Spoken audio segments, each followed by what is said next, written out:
This is Scott Becker with the Becker Private Equity and Business Podcast. The topic today is, quote, obsess for greatness, end quote.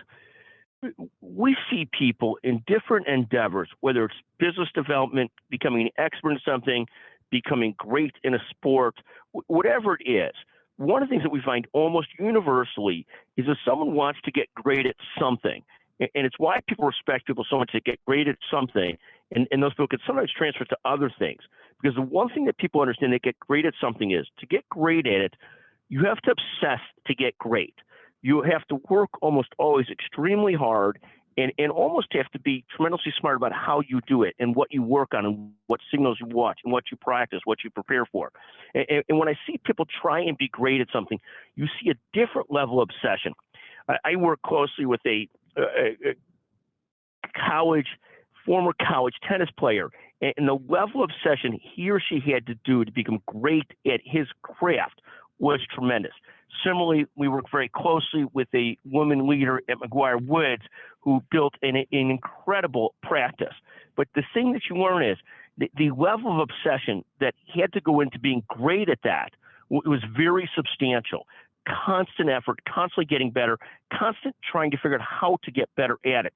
This concept of obsession to be great, the thing that we see in whether it's competitive things, whether it's business, whether it's playing an instrument, whatever it is, there's a level of obsession that is almost always required to get past one's natural talent into really growing and getting great.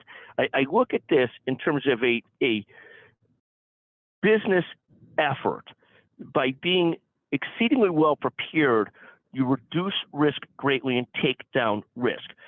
Similarly, in a sports effort, a tryout, a competition, it's not that you're always going to win, but if you prepare exceedingly well and exceedingly smart, you've taken the risk down that you won't perform to your potential. And that's what you're trying to do in every endeavor. So this concept of obsess for greatness, and it's okay if in some activities you don't want to obsess for greatness, but do understand you're unlikely to be great if you don't choose to ultimately put the time and effort and sort of dedicated thought and smart practice into it.